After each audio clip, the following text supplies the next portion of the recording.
We are live. Boom. Boom. We're there. Okay. So thank you to anybody and everybody who's checking us out today. Hey, happy April Fool's Day, or as I like to call it, Happy Mew Day. And this is one of my friends. Mike and I have been friends with Chris since, I knew him since elementary school. Mike's known him since like after high school. So a long time. I've known, Chris since we're like 7 or 8. Lots of history of trading David Justice rookie cards and stuff. I know, terrible times. But we were in a fantasy. Delete. I'm out. We were in a fantasy football league, 2004, 2003 to 2012, something like that. And I'm losing you. Can you hear me? Is your phone have enough battery? Yeah. It's like Okay. your vocal is static though. Okay. Your vocal is all robot. Mike, can you hear me? Yeah, no, you sound fine. Okay. So Chris is out. He's gone.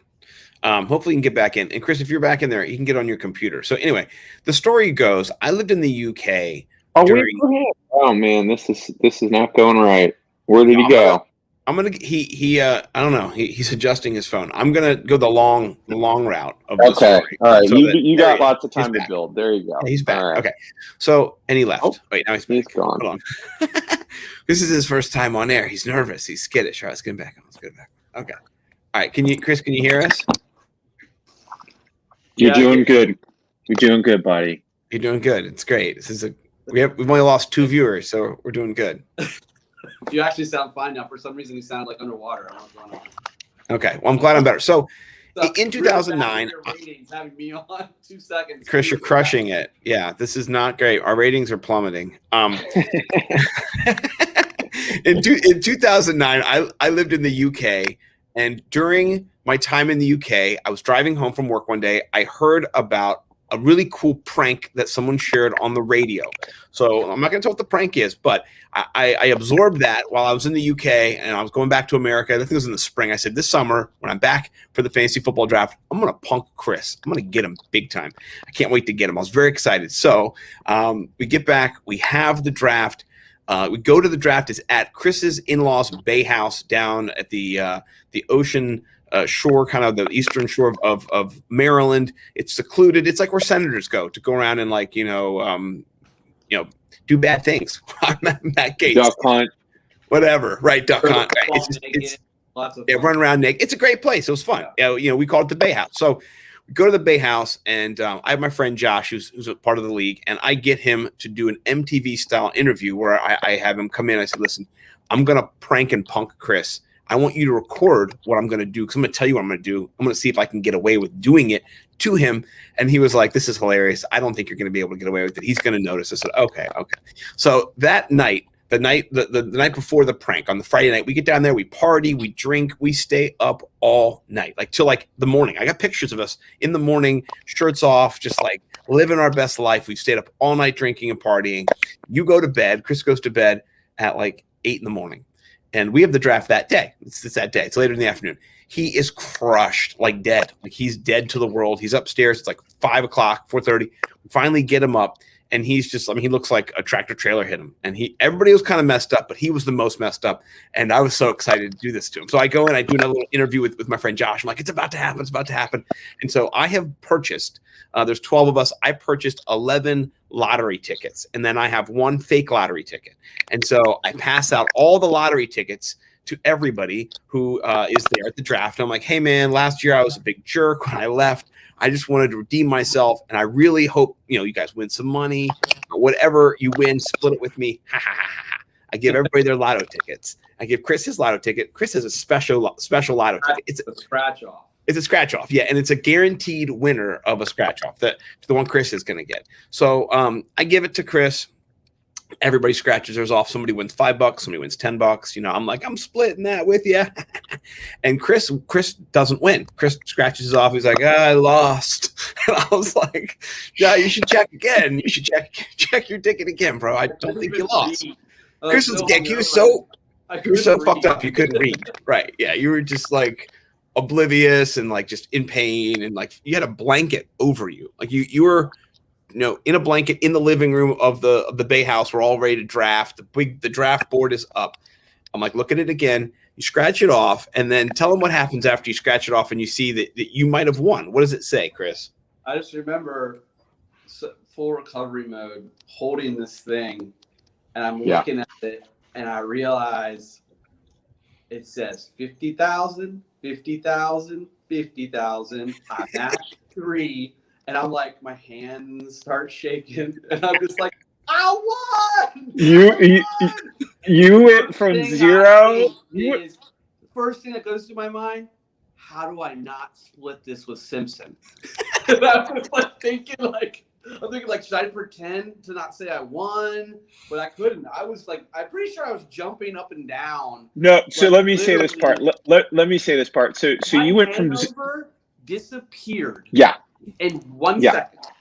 You went from 0 to 100 in instantaneously. It was the most hilarious thing I've ever seen.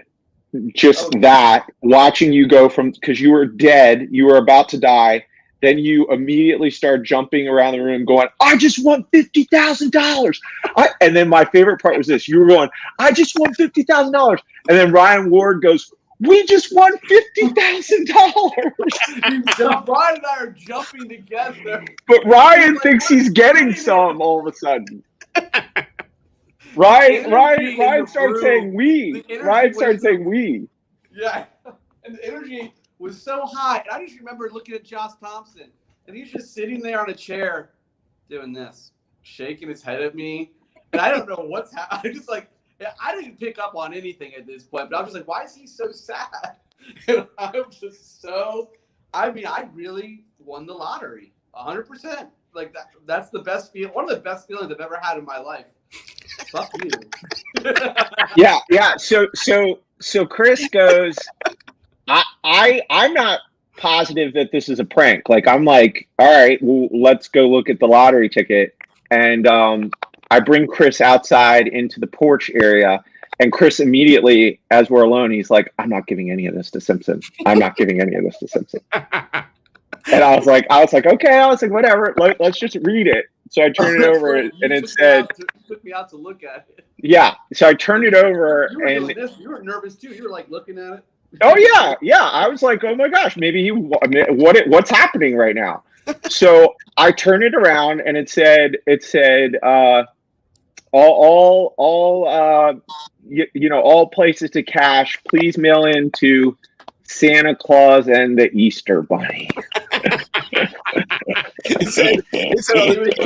For all claims over $25,000. Right. Yep.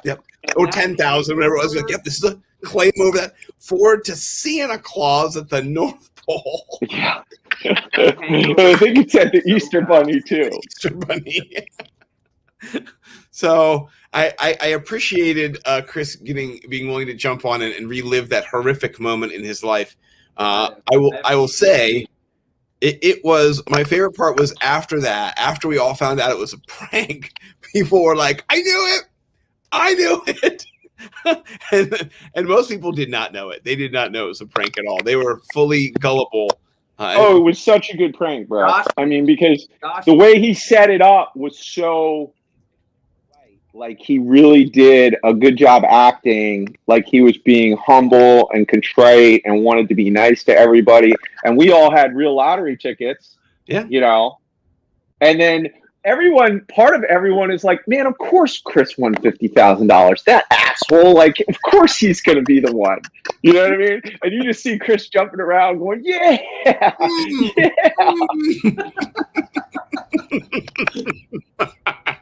It was awesome. That is down the best. It's the best joke on me in my whole life, and the best one that I've ever heard of. Period. So, the fact that it was, what my favorite part about it was, and this is the truth. Back then, we were so ruthless as fantasy football competitors. Like, we were living in the league, and so one of the things I said in the interview with Josh was, I'm going to bring him up so he feels so great right before the draft. He's going to be like, I'm a millionaire. And I'm going to crush his hopes. And he's going to have a shitty draft. And his team will suck. So, like, as funny of a prank it was, I was just being a dick because I wanted you to do bad in fantasy. Like, I'm, like, looking for any edge in fantasy. Yeah, because you're a ruckman from the league back then. I was totally Ruxpin for the league. No. I was saying Chris is ruckman. Oh yeah, Chris was. You, Yeah. Yeah. No, I was the guy who was. Who's the guy who's always angry at Ruxin? I don't know. Kevin. They always call him Kevin. It's not his real name. I don't know. Is that the guy who's married? Yeah. Yeah. That's me. Yeah, I'm that guy. No, Chris is definitely Ruxin. And the funny part was in our league, there was just such like venom and like pure, like the message boards and like even the fights we would all have on the message boards between the three of us were just epic. Like if you were watching this on TV, you'd be like, "This is insane! Look at this fight going on. He's calling him mayonnaise fingers. He's calling him mayonnaise fingers. Look at this." There's always that kind. Like I like it. I like it when leagues have that drama. You know, like it and there always is. Like you get a group of guys together, and there's always going to be at one point during the season something that happens where there's a drama day, you know what I mean? But that league that we were in, we would have those 4 times a year, every year. There would be a drama day, you know? Well, I started it when friendships would be broken. Yeah. Mended. Yeah. Well, Craziness. We were like a nice league. And then Chris's mom was getting remarried. And so we were just talking smack. I said, hey, have fun at your mom's wedding to Habelardo this weekend. I don't even remember that. I called him Habelardo on the message board. Habelardo. And you were just like, you motherfucker. And it kicked off like the war of the message boards. Like we just started going at each other. Our last year, though, was it? That was our first. It was like one of our first years. That league dissolved in like I think 2013 might have been the last year. I'm not sure. No, Habelardo was like before I went to the UK. So Habelardo was early. What made that league so much fun for me was the event that the live draft was. Oh yeah, so fun. We took the live draft to another level, and everyone came to party and just like. Oh yeah, that Bay House was awesome. It was spring breakers. We spring breakers did and drafted in the same weekend. Yeah. Yeah. I mean, there was like you were in a place where you were just away from everyone and you could just do whatever you wanted. It was so fun. Yeah. Yeah, and we did. And I think that was the funnest part about it. Josh made a video. It was one of our trophy, I think our first or second year was a blow up doll. Yeah, it was. And the winner whoever won got a blow up doll. So Josh Thompson won that year. He won the blow up doll. He went back to Arkansas and he made a movie for the league. And the league, it was like a music video with Black Keys. And it was like an old garage with the lights. It's so weird. Shaking. And it zooms in and there's a blow up doll with like duct tape over the mouth and tied on the chair or something. Yeah, it was like a dungeon. Like he made like a high quality video. It was like to the Black Keys song. It was like the Black Keys song, and it was like he made like a whole set. Like it was like a dungeon with the sex dungeon with the blow up doll. With the blow up doll, yeah. Dude, we took it so seriously. Yeah, it was awesome. I know. We did think we were the league back then. Like we legit thought. We were pushing it. Yeah. Yeah. No, we were having. I mean, dude. I mean, I just remember going to John Ward's wedding, and I'm sitting there, and it was a Washington Redskins were playing against the Chargers, and with Damian Tomlinson, I was playing against him, and he's just like eating up yards in overtime, and I'm just like, you motherfucker. Next thing you know, touchdown, and like I'm like it's just sitting in the wedding, just like upset about fantasy football. Like I don't remember anything that was said in his wedding. All I remember about that was the drinking and the fantasy footballing that I was doing at his wedding. You know, so those were the times, man. Those were pure times of fantasy football. It was all we did as a crew. We loved it though. Yeah, and it's not. I mean, some of us went on to be like fantasy football analysts and start a fantasy football podcast. Those are the crazy ones who got obsessed with fantasy football. Losers. Yeah, I mean, total losers. And some of them even do stuff like in like the spring. They do fantasy football. Check us out every Monday night. 10 p.m. Check us out, Fantasy Millionaires. Broadcasting live from the Worldwide Sports Radio Network. I have 3 shows I do weekly, and so yeah, I mean it's March. It's April. But happy birthday. It's April now. Happy birthday, brother! You are 42 officially today, and you know you don't look 42, so it's great. You gonna do anything? You do anything fun? My birthday's ruined. I was gonna go to a bar, and I'm now enjoying life vaccinated. So I was going to go to a bar restaurant and watch the Nats opener tonight, and they got COVID. Yeah, COVID. Dude, we should go out on the boat soon.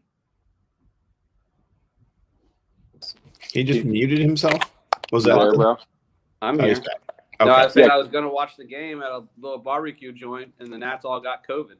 So, no, I'm saying we should go out on the boat. Me, you, Simpson, and Olsen. Yeah, we get it, dude. We'll do it. When is it open? Should we do a podcast from the boat? When is the boat season open? Is it open yet? Mid-April. Okay, so we have to wait. Posted. Dude, get your reservations in. I'll let you know when my wife's working in April, and we can pick a day she's off. You know. It sounds good, guys. Yeah. I have to tell you this just for you, Chris, because you'll love this. Yesterday, Matthew Berry retweeted me. So, that's amazing. Yeah, I did a little video talking about my new shirt that I got, and Matthew Berry, he owns the company that it was advertised on, or that's selling the shirt. So he gave it a little retweet. It was pretty cool. It got, I think, 13,000 views.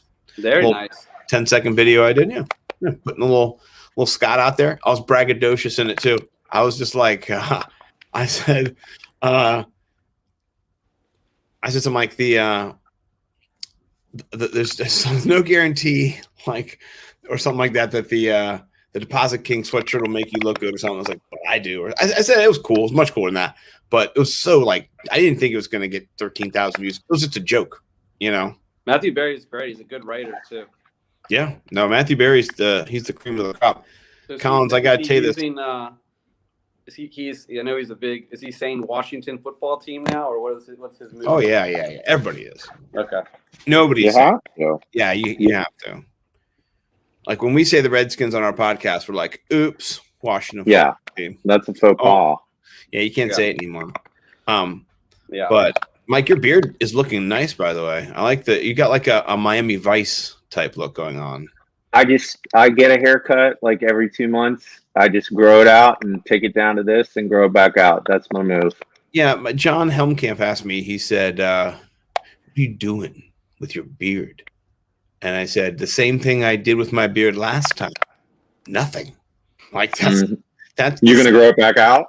Well, no, I mean, here's the thing about it is that I just have not done anything with it. So it's here, which is fine. But I'm not like, I don't actively groom myself except for my hair, which I do. I cut my hair every couple weeks, but my mustache, I'll trim it, but I just let my beard grow because why am I cutting it? I don't know, like so I'm the one who cuts my hair. I don't go to the barber. And I just edge it. So it just fades right here. And so like the beard can go on forever. Like, honestly. But all right, I got to tell Collins a quick inside baseball story. Guess what I got to actually meet yesterday? Who? Denny. No, you hung out with him? Just quickly, he dropped off a present for London. It was really nice. He drove by, and so I got. Wow.